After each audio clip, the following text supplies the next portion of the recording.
মুর্শিদাবাদে কি সত্যিই জন্ম নিল দ্বিতীয় মির্জাফর? প্রশ্নটা এখন আগুনের মতো ছড়াচ্ছে। যাকে বিশ্বাস করেছিল মানুষ, সেই হুমায়ুন কবিরকে ঘিরে এবার বিস্ফোরক অভিযোগ। ভাইরাল ভিডিও সামনে আসতেই চাঞ্চল্য। সেই ভিডিওতেই নাকি স্পষ্ট শোনা যাচ্ছে মুসলিমদের বোকা বানানো খুব সহজ। এই একটি মন্তব্যেই ফুঁসে উঠেছে জনতা। প্রশ্ন উঠছে, তাহলে এতদিনের সব কথা কি শুধুই অভিনয়? এখানেই থামছে না বিতর্ক। বাবরি মসজিদ ইস্যু নিয়েও উঠছে বড় প্রশ্ন। মানুষ বলছে এই মানসিকতা নিয়ে কোনো দিনই লড়াই সম্ভব নয়। আরও বড় অভিযোগ, কোটি কোটি টাকার ডিল, বিজেপির কাছ থেকে টাকা নেওয়ার জল্পনাও এখন তুঙ্গে। ভিডিও ভাইরাল হতেই একটাই প্রশ্ন ঘুরছে চারদিকে, হুমায়ুন কবির আপনি কি বিশ্বাসঘাতক? কি বলছেন শুনুন। এই বিতর্ক যখন কোথায় গিয়ে থামবে?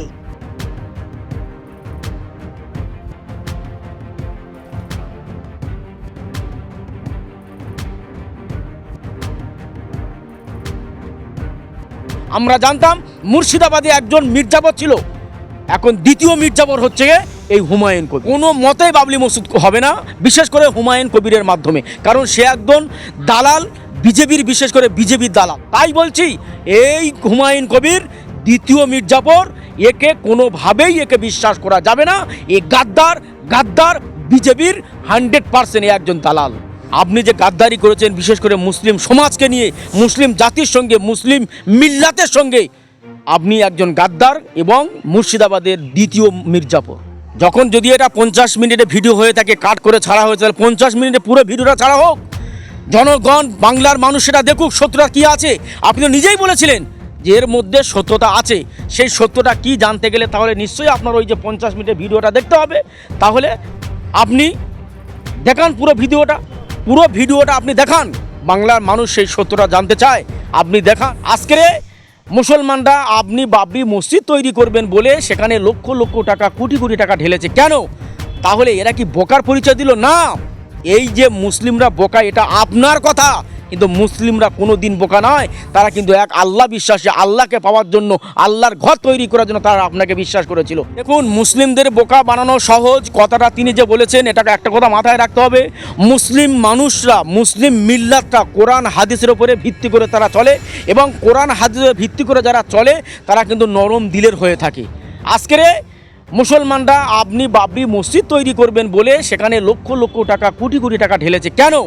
তাহলে এরা কি বোকার পরিচয় দিল? না, এই যে মুসলিমরা বোকা এটা আপনার কথা, কিন্তু মুসলিমরা কোনো দিন বোকা নয়। তারা কিন্তু এক আল্লাহ বিশ্বাসী, আল্লাহকে পাওয়ার জন্য, আল্লাহর ঘর তৈরি করার জন্য তারা আপনাকে বিশ্বাস করেছিল। কিন্তু আপনি কি করলেন?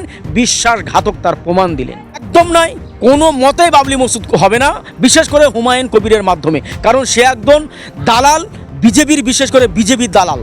তার দ্বারা কোনো দিন বাবরি মসজিদ সম্ভব নয়, আর আল্লাহর রহমত হবে না। কারণ যে কোনো কাজ করতে গেলে, বিশেষ করে ভালো কাজের মধ্যে খুলুসিয়াত যদি না থাকে, নিয়ত যদি ভালো না থাকে, দৃঢ় প্রতিজ্ঞা যদি না থাকে, সেই কাজের উপরে সে ঘর হোক আর বাড়ি হোক আর আল্লাহর মসজিদ হোক, আল্লাহর রহম কোনো দিন সেখানে আসবে না। একটা জিনিস পরিষ্কার আপনাদেরকে জানাই, আপনাদের চ্যানেলের মাধ্যম দিয়ে, আমি মোহাম্মদ গোলামবাড়ি মণ্ডল, আইএসএফে একজন সক্রিয় কর্মী। ইতিপূর্বে আপনাদের চ্যানেলের মাধ্যমে আমি জানিয়েছিলাম যে হুমায়ুন কবির উনি দুশ্মনী করছে মুসলিমদের সঙ্গে।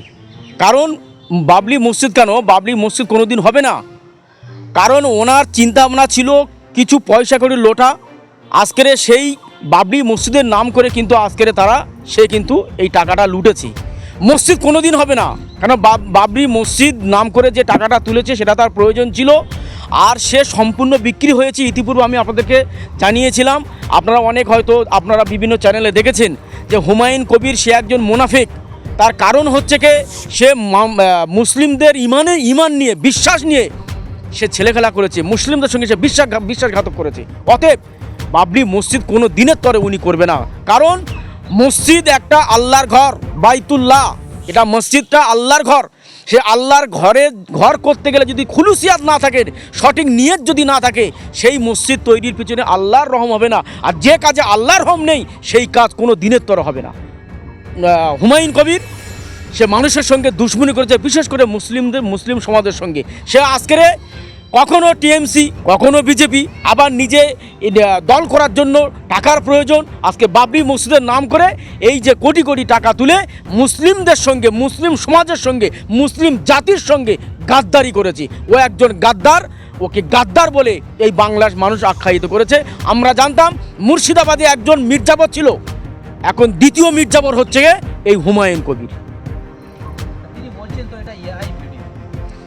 দেখুন, তিনি বলবেন এআই ভিডিও, কিন্তু তিনি তার একটা ভিডিও দেখেছিলাম যে এই বিষয়ে কোনো একজন আপনার সাংবাদিক তাকে প্রশ্ন করেছিল যে আপনি যে বলছেন এটা মানে এআই ভিডিও, উনি নিজেই বলেছিল যে এর মধ্যে কিছুটা সত্যতা আছে। তাহলে কিছুটা যত সত্যতা আছে, তাহলে সেই সত্যটা কি? বিজেপির থেকে এই ডিলটাই সত্যতা। তাহলে আজকে কেন মুসলমানদের সঙ্গে এই গাদ্দারি করলো? আজকে মুসলমানদের চতুর্দিক দিয়ে, সর্বদিক দিয়ে, ডান দিকে, বাম দিকে, সামনে দিয়ে, পিছন দিয়ে, চতুর্দিক থেকে সর্বজাতির মানুষ কিন্তু নানান দিক থেকে ক্ষতি করছে। আজকে মুসলমানদের চাকরি নেই, মুসলমানদের কোনো কিচ্ছু নেই, ব্যবসা করতে গেলে পয়সা কড়ির একটা যে লেনদেনের সে জায়গাও নেই, কিচ্ছু মুসলমানদের নেই। আজকের সেই মুসলমানদেরকে নিয়ে আজকের হুমায়ুন, তুমি একজন মুসলমান হয়ে কি করে তুমি এইরকম দ্বিচারিতা করতে পারলে? কি করলে তুমি এইরকমভাবে মুসলিমদের সঙ্গে গাদ্দারি করতে পারলে?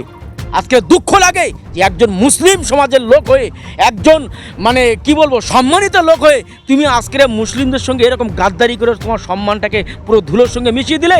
তাই বলছি, এই হুমায়ুন কবির দ্বিতীয় মির্জাফর, একে কোনোভাবেই একে বিশ্বাস করা যাবে না। এ গাদ্দার বিজেপির 100% একজন দালাল। অবশ্যই যখন যদি এটা 50 মিনিটে ভিডিও হয়ে থাকে, কাট করে ছাড়া হয়েছে, তাহলে 50 মিনিটে পুরো ভিডিওটা ছাড়া হোক, জনগণ বাংলার মানুষ সেটা দেখুক সত্যটা কি আছে। আপনি তো নিজেই বলেছিলেন যে এর মধ্যে সত্যতা আছে।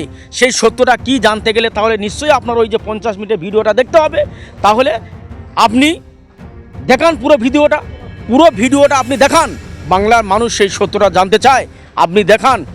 আপনি যে গাদ্দারি করেছেন বিশেষ করে মুসলিম সমাজকে নিয়ে, মুসলিম জাতির সঙ্গে, মুসলিম মিল্লাতের সঙ্গে, আপনি একজন গাদ্দার এবং মুর্শিদাবাদের দ্বিতীয় মির্জাফর। দেখুন, মুসলিমদের বোকা বানানো সহজ কথাটা তিনি যে বলেছেন, এটাকে একটা কথা মাথায় রাখতে হবে। মুসলিম মানুষরা, মুসলিম মিল্লাতটা কোরআন হাদিসের উপরে ভিত্তি করে তারা চলে, এবং কোরআন হাদিসের ভিত্তি করে যারা চলে তারা কিন্তু নরম দিলের হয়ে থাকে। কিন্তু আপনি কি করলেন? বিশ্বাসঘাতকতার প্রমাণ দিলেন। একদম নয়, কোনো মতেই বাবলি মসজিদ হবে না, বিশেষ করে হুমায়ুন কবিরের মাধ্যমে। কারণ সে একজন দালাল, বিজেপির, বিশেষ করে বিজেপির দালাল। তার দ্বারা কোনো দিন বাবলি মসজিদ সম্ভব নয়, আর আল্লাহর রহমত হবে না। কারণ যে কোনো কাজ করতে গেলে, বিশেষ করে ভালো কাজের মধ্যে খুলুসিয়াত যদি না থাকে, নিয়ত যদি ভালো না থাকে, দৃঢ় প্রতিজ্ঞা যদি না থাকে, সেই কাজের উপরে সে ঘর হোক আর বাড়ি হোক আর আল্লাহর মসজিদ হোক, আল্লাহর রহম কোনো দিন সেখানে আসবে না।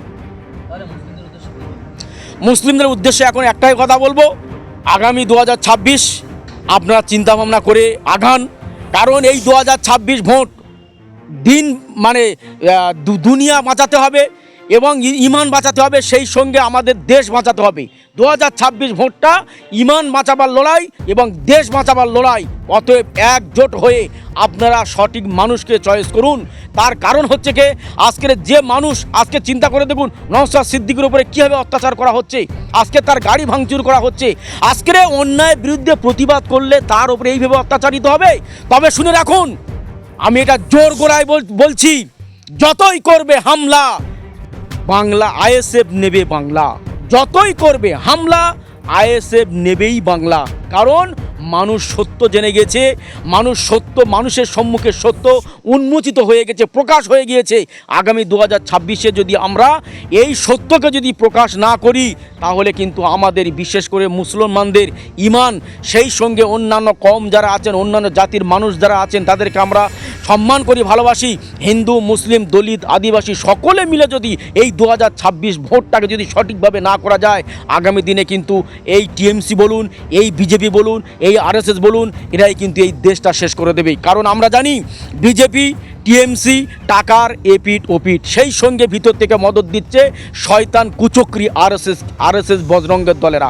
অতএব হিন্দু, মুসলিম, দলিত, আদিবাসী প্রত্যেকের কাছে অনুরোধ করব, আপনারা 2026-এর ভোটটা সংযুক্ত মোর্চাকে দিন, আইএসএফের মানুষদেরকে দিন, যারা যে সমস্ত প্রার্থী দাঁড়িয়েছে, যারা আগামী দিনে হিন্দু, মুসলিম, দলিত, আদিবাসী সকলকে নিয়ে লড়বে, সেই দিকে লক্ষ্য করে আপনারা 2026-এর ভোটটা দিন। আমি একজন আইএসএফের কর্মী হিসাবে আপনাদের কাছে, জনগণের কাছে, বাংলার মানুষের কাছে আমি আহ্বান করব, আপনারা 2026টা খুব ভালোভাবে লক্ষ্য করে কাজ করুন।